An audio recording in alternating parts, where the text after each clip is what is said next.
अब आप चले कि भाई नहीं, अब मेरे को लंबा इन्वेस्ट करना है, मुझे 10 साल के लिए इन्वेस्ट करना है, पर मुझे पल्ले नहीं पड़ रहा कि मैं कौन सा म्यूचुअल फंड खरीदूं। ये 50,000 स्कीम्स पड़ी हुई है मेरे पास। मैं आपका जो माइंडसेट है वो टोटल क्लियर कर देता हूं। आप देखिए आप कितना रिस्क ले सकते हैं अगर, और इसको ऐसे समझिए कि 3 हमारे पास एसेट क्लासेस हैं जो इसमें हम पैसा डाल सकते हैं। Large cap, mid cap, small cap. ठीक है, लार्ज कैप जो है वो खिचड़ी है, ठीक है, मिड कैप जो है वो पनीर है, और जो स्मॉल कैप है वो आप समझ लीजिए कि पिज्जा है। नहीं, वो है वड़ा पाव विद मिर्ची चटनी और सब कुछ। ठीक है, अब आपके सामने ये 3 चीजें पड़ी हैं। अब आपकी हेल्थ क्या अलाउ करती है, यानी आप रिस्क कितना ले सकते गॉट इट। अगर आप रिस्क लेने की कैपेबिलिटी ज्यादा है तो ज्यादा वड़ा पाव डाल लो। आप कहते हो नहीं यार इतना वड़ा पाव नहीं खा सकते, हाजमा खराब हो जाएगा, अपने को समझ नहीं आती। नहीं तो कुछ लोग को होता है ना, अपन तो कितना भी मिर्ची खा लेंगे। अपने को तीनों इक्वल कर दो, 1/3 कर दो। ठीक है, या फिर नहीं यार मैं तो बिल्कुल ही नहीं मिर्ची खा सकता, बिल्कुल ही पनीर नहीं खा सकता, ज्यादा खिचड़ी खा लो। अब आपके सामने खिचड़ी, पनीर और वड़ा पाव है। अब आप सिलेक्ट करो आपको किस में डालना है। Khichdi is large cap, paneer is mid cap and vada pav is small cap.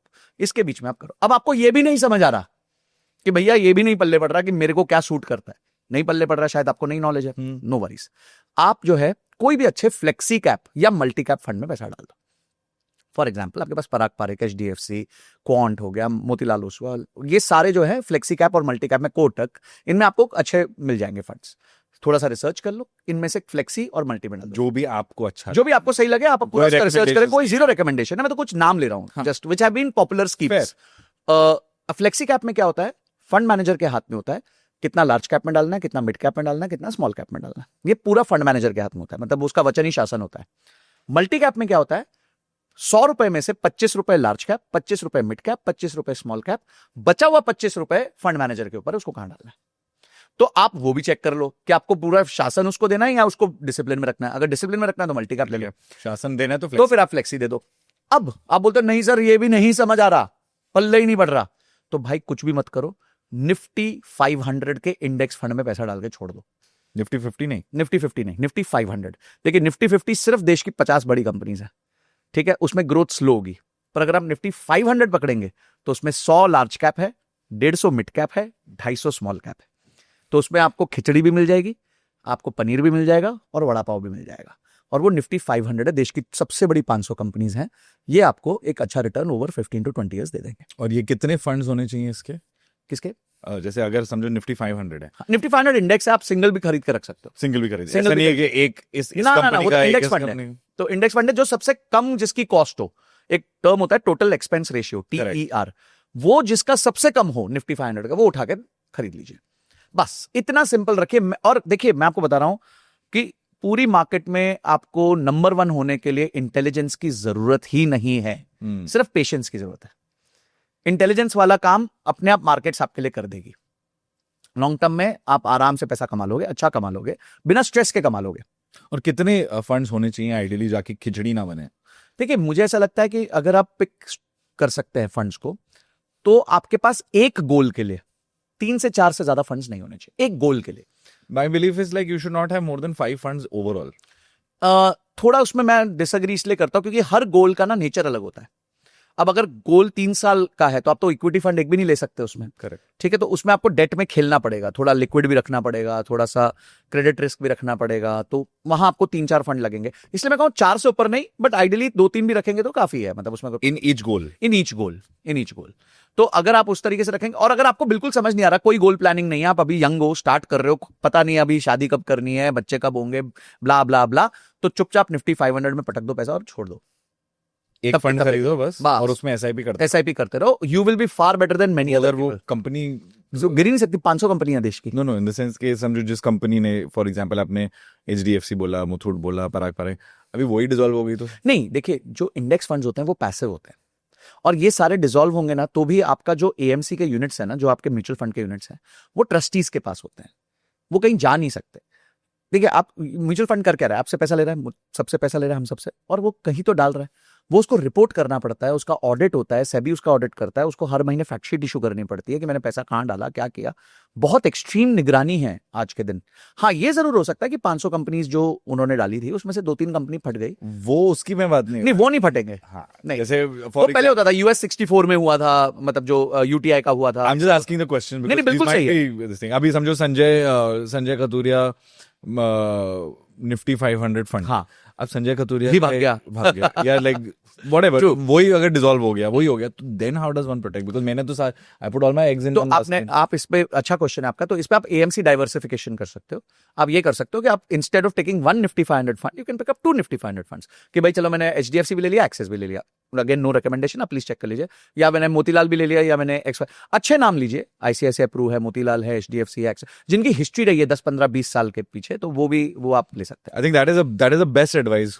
Don't, if you don't have the risk taking capacity, आप जो एज ओल्ड कंपनीज है, जिनकी एएमसीज है, जिनके पास एक 10-15 साल की एक हिस्ट्री है, एएमसी से बात करें तो जियो का भी चाह रहा है, उसके बारे में ब्लैक रॉक का देखिए, सबसे पहले तो उन्होंने डेट फंड्स लाए, उसके बाद इंडेक्स फंड्स लाए, फिर उन्होंने सबसे पहले ऑफरिंग लाए फ्लेक्सी कैप। तो फ्लेक्सी कैप जो है ना सबसे बड़ी कैटेगरी है इंडिया में, पराग पारिक बहुत बड़ा नाम है उसमें, 1,20,000 करोड़ का यूएम है, जेएम फ्लेक्सी, एचडीएफसी फ्लेक्सी 30 साल पुराना फंड है। तो ऑब्वियसली उन्होंने भी सोचा कि फ्लेक्सी जो है सबसे बड़ी कैटेगरी, तो उसमें लेके आते हैं। पर है ना, लोग फोमो में आ रहे हैं कि यार जियो ब्लैक रॉक होगा तो बहुत कुछ अमेजिंग हो जाएगा, समझिए आप बात, समझिए कि आप थोड़ा ना अंदर चलते हैं। अब ब्लैक रॉक अगर आप देखें तो ब्लैक रॉक के पास है अलादीन, ठीक है, अब लोग कह रहे हैं अलादीन है, कुछ ऐसा हो जाएगा जो मतलब वो चिराग घिसेंगे तो अपने भी पैसे बन जाएंगे, ऐसा नहीं है। रादर ब्लैक रॉक के फंड्स ने अभी पिछले 5-7 साल में जो उनके यूएस के फंड्स हैं, उन्होंने अंडर परफॉर्म किया है, उनके एक्टिव फंड्स ने अंडर परफॉर्म किया है। Is it? यस, ठीक है, और मैसिवली अंडर परफॉर्म किया, ऐसा नहीं कि 0.5% 1% का, 3% तक अंडर परफॉर्म किया उन्होंने। That's big for BlackRock. Big for black rock. And क्या उधर अलादीन नहीं था, उधर भी अलादीन था भाई, अगर वहां का अलादीन है यहां भी अलादीन है। सेकंड, जो फंड मैनेजर, उनकी जो मेन फंड मैनेजर है, उसको एक्टिव फंड मैनेजमेंट का उतना एक्सपीरियंस नहीं है, वो उनके पैसिव ईटीएफ्स मैनेज करती थी। तो जो उनकी मेन फंड मैनेजर है वो एक्टिव फंड्स नहीं मैनेज करती थी, पैसिव फंड्स मैनेज करती थी। और HDFC flexi cap is a active fund, उसमें तो चूज करना पड़ता है ना कौन सी कंपनी कौन सा। तो आपको किस बात का फोमो है? उनके अलादीन ने आज तक परफॉर्म नहीं किया पिछले 3-4 साल में, उनकी फंड मैनेजर बहुत नहीं है, उसको पैसिव फंड्स का नॉलेज है, एक्टिव फंड्स का नॉलेज नहीं है, एंड नया फंड है, नया एएमसी है। और चलो ठीक है, जियो का बैकिंग है, रिलायंस का बैकिंग है, तो अगेन वहां क्रेडिबिलिटी आ जाती है। बट आपको फोमो क्यों है भाई? 1 साल देख लो, अगर 1 साल में दिखता है कि बहुत ही अच्छा परफॉर्म किया, तब ऐसा भी चालू कर देना, है ना। अचानक दिन पे पहले दिन ही करूंगा मैं, यहां से पैसा निकाल के वहां डाल, मेरे को ऐसे ऐसे क्वेश्चन है, सर मेरा पराग पारिक में ना 25 लाख रुपए मैं उसमें से उठा के इसमें डाल दूं। अब मैं क्यों? एक भाई ने बेचारे ने पूरा तुम्हारे को परफॉर्म करके दिया है, डिलीवरी दी है, अपनी कैटेगरी एवरेज को बीट किया, अपने बेंचमार्क को बीट किया, कंसिस्टेंटली बीट किया है, उसको तुम छोड़ के कैसे व्यक्ति के पास जा रहे हो जिसका कोई ट्रैक रिकॉर्ड नहीं है? This is the FOMO which people feel कि पता नहीं जियो ब्लैक रॉक आके क्या ऐसा कर देगा। एंड ऑल्सो नॉट रियलाइजिंग कि वो अभी अपना वो कंपाउंडिंग कर रहा है, आप वहां से निकालोगे, आप फिर से जीरो से शुरू कर रहे हो। बिल्कुल, क्योंकि वो अभी शुरू करेगा उस पैसों से। बिल्कुल। अच्छा हाँ, अब आप कब डाल सकते हो? पहले तो उसको 1 साल परफॉर्म करने दो, फिर उसको इवैल्यूएट करो बाकी सारे एएमसीज के साथ कि भाई तुमने जो है अगेंस्ट एचडीएफसी कैसा किया है, अगेंस्ट टॉप जो परफॉर्मिंग फ्लेक्सी कैप्स है इंडिया के, उनके साथ कंपेयर कर लो। अगर उसने एक्चुअली कुछ दिखाया 1 साल में, तो भी पूरा पैसा मत मूव करो, बिकॉज 1 साल is a very short time. हाँ, आप ये कह सकते हो भाई मैं 10,000 रुपए पराग पारिक में डालता था, मैं अब 9,000 उधर डालूंगा, 11,000 इधर डाल के देख लेता हूं, तो बात समझ आती है। ये जो इंडिया में ऑल और नथिंग अप्रोच है ना, कि या तो मैं सारा ही कुछ कर दूंगा या मैं कुछ भी नहीं करूंगा, that is what hits us. Portion sizing is very very important. Correct. वहां पोर्शन साइजिंग होता है, यहाँ पोजीशन साइजिंग होता है। तो हमारा पोजीशन साइजिंग जो है, मतलब कितना पैसा कहां डाल रहे हो, यही सबसे ज्यादा इंपॉर्टेंट होता है पोर्टफोलियो में। तो आपको ये जो जियो ब्लैक रॉक है, ये सब में कोई फोमो लेने की जरूरत नहीं है। उन्होंने कोई ऐसा अभी, sorry for the word, but उखाड़ा नहीं है, तो उनको उखाड़ने दीजिए, कुछ उनको परफॉर्म करने दीजिए, मार्केट में आने दीजिए। अभी तक उन्होंने सिर्फ पैसिव और डेट बेस्ड फंड्स निकाले हैं जिसमें कोई दिमाग ज्यादा लगता नहीं है। तो जस्ट चिल, 1 साल परफॉर्मेंस देखेंगे, उसके बाद डाल देंगे। अगर अच्छा के तो मैं खुद ही आके बता दूंगा कि डालना है कि नहीं डालना। Very good.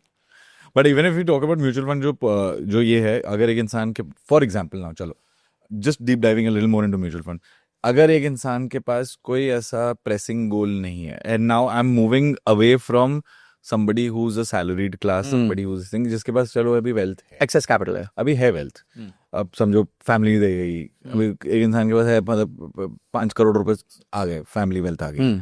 अब वो बोलता है कि नहीं, मेरे को पापा मम्मी दादा दादी जहां से भी आए, उन्होंने बोला कि ये हम इनके नाम पर ये अमाउंट आपको एफडी में ही रखना है, और आपको आपका इसका जो इंटरेस्ट आएगा आपको वही करना है। अब उसमें आपको जो आपको करना है वो करना है।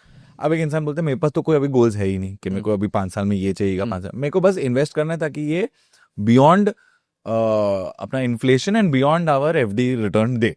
Right. That might be 10%, 12%, 15%.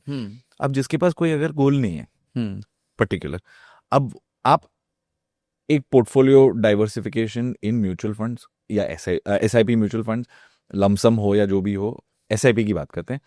अब वो बताइए कि कितना उन्हें ब्लू चिप में डालना चाहिए, कितना लार्ज कैप में डालना चाहिए, कितना medium mid cap, flexi cap, small cap.